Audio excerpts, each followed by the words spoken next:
She made a $7.4 million tournament disappear the second she walked off the court. One tennis player just proved she's worth more to a stadium than 7 top 10 players combined, and the numbers are honestly hard to believe. For 7 straight days, a 21-year-old ranked outside the world's top 10 turned an American hardcourt tournament into the loudest room in tennis. And then, in the space of about 90 seconds, she was gone. And so was almost everything that made that tournament feel alive.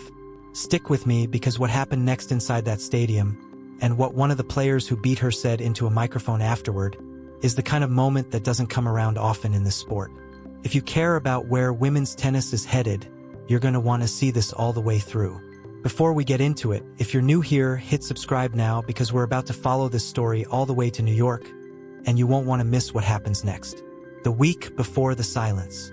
To understand how loud that stadium got, you have to understand what Cincinnati looked like before a ball was even struck. The Lindner Family Tennis Center, home of the Cincinnati Open, had been quietly transformed over the course of a single week. Philippine flags appeared on railings. Fans started lining up outside the gates well over an hour before they opened, just to get the best seats for a match on an outer court. Tournament director Bob Moran said it himself.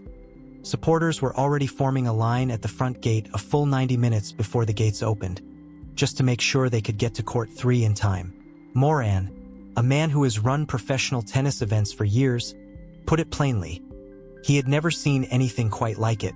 The result was a tournament that recorded some of its best attendance numbers ever that weekend. Her name is Eala, 21 years old, from the Philippines. And by the time she landed in Cincinnati, she wasn't a surprise story anymore. She was a phenomenon tennis insiders had been tracking for over a month. It didn't start in Cincinnati.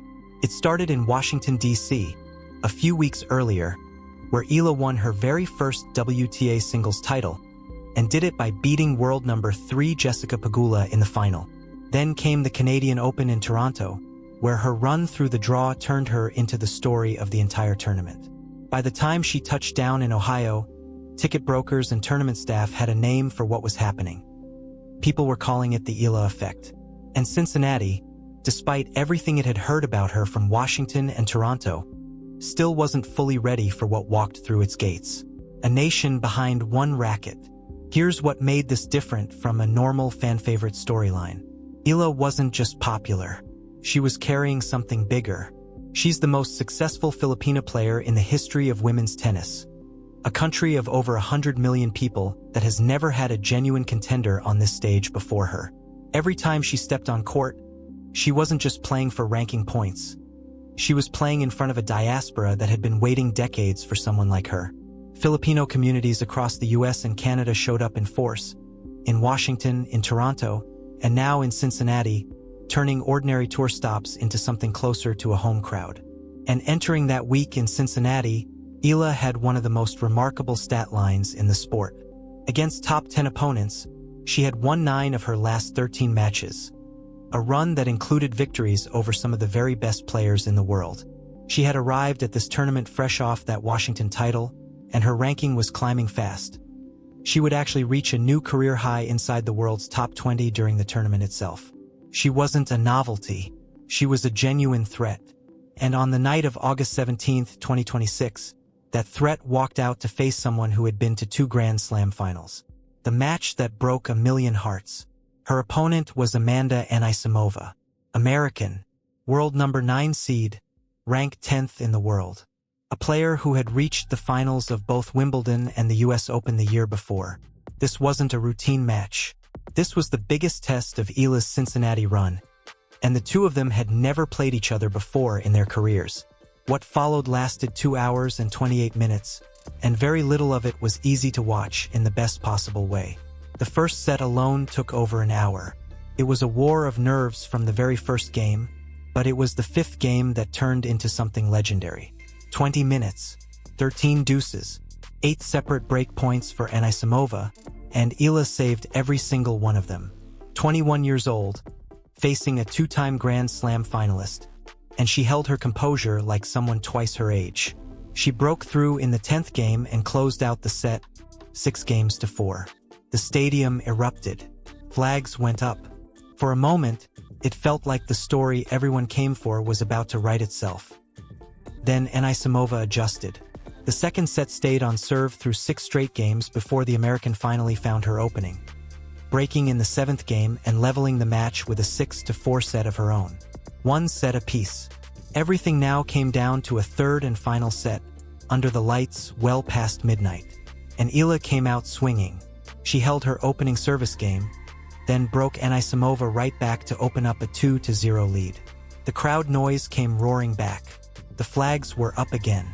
Every person in that building, and everyone watching at home, remembered exactly what this young woman was capable of. She had already beaten some of the very best players on tour this season. She was 2 service holds away from doing it again. And then, without warning, everything turned.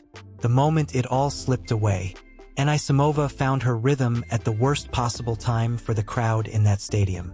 From 2-0 down, the American reeled off 6 straight games in a row to close out the set 6-2 and steal the match. 3 of Eala's own service games were broken down the stretch. It wasn't one bad point. It was a complete reversal, clinical and relentless, the kind of finish that experienced Grand Slam finalists are built to produce when their backs are against the wall. Final score, 4-6, 6-4, 6-2, in Anisimova's favor. And the second the last point landed, the stadium that had been the loudest room in American tennis for 7 straight days went almost completely silent. Flags came down quietly. Fans filed out without a word. The energy that had defined the entire week simply wasn't there anymore. What Anisimova said next changed everything. Here's the part nobody saw coming. Amanda Anisimova, the winner, the 2-time Grand Slam finalist, the player who had just fought back from a set down at nearly 1 in the morning, walked up to the microphone, and instead of just celebrating her own win, she made a point of acknowledging exactly whose crowd this had been. She told the crowd how tough a competitor Eala is, and how much she appreciated the atmosphere and the support she'd received that night. Because, in her words, she knew just how loved Eala is, and for good reason. Then, with a smile, she joked that she'd needed the pick-me-up, because the match had run so late it was well past her bedtime. The crowd laughed. But sit with what actually happened there for a second.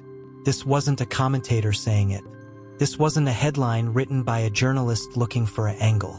This was the winner of the match, standing at her own trophy microphone, publicly telling the world that the crowd inside that stadium belonged to the player who had just lost. That's not something you hear very often in professional sport. And it tells you everything about how far Eala's pull has already traveled. Powerful enough that even the player standing across the net from her, on the night she beat her, felt the need to say it out loud. If a moment like that gives you chills, this is exactly the kind of story we cover here. Go ahead and hit that subscribe button, because there's a lot more of this ahead. The morning after, what an empty stadium actually costs. Here's where the story becomes less about heartbreak and more about hard numbers. The morning after Eala's loss, the Cincinnati Open still had 7 top 10 players alive in the women's draw. Some of the best players on the entire planet were still on site, still competing for a WTA 1000 title. And yet, by every account from people who were there, the tournament felt noticeably quieter without her. Tennis insiders and ticket analysts who tracked the tour had already flagged what was happening days before Eala's exit, that her matches were driving a surge in ticket demand and resale prices unlike anything else at the event, reportedly outpacing every other player in the draw, including the sport's biggest stars.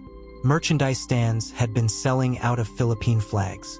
Long lines had formed outside the gates specifically for her matches, sometimes over an hour before the doors even opened. Attendance for the tournament reportedly hit some of its best numbers in years during her run.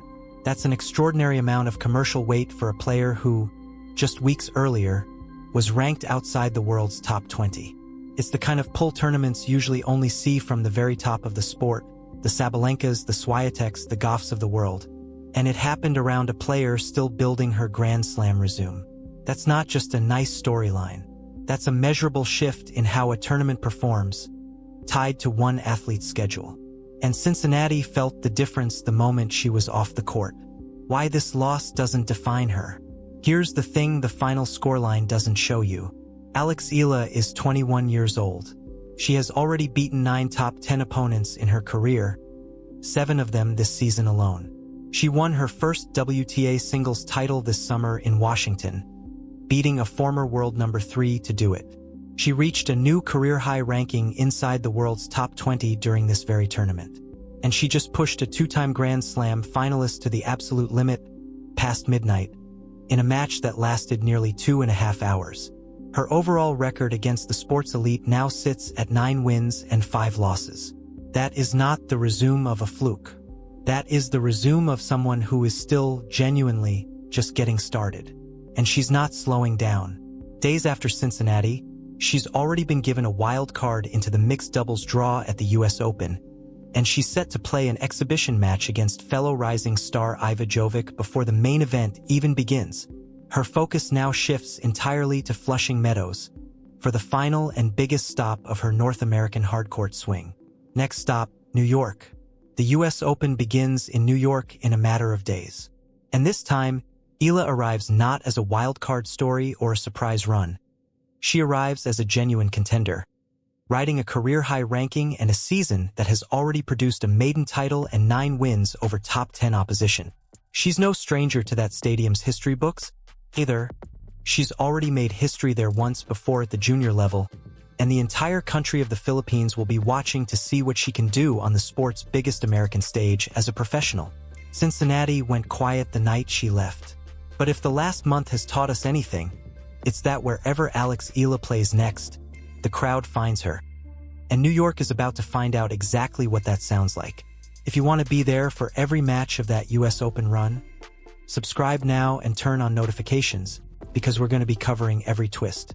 Drop a comment below. Do you think Eala goes deep at Flushing Meadows? How far do you think she can go?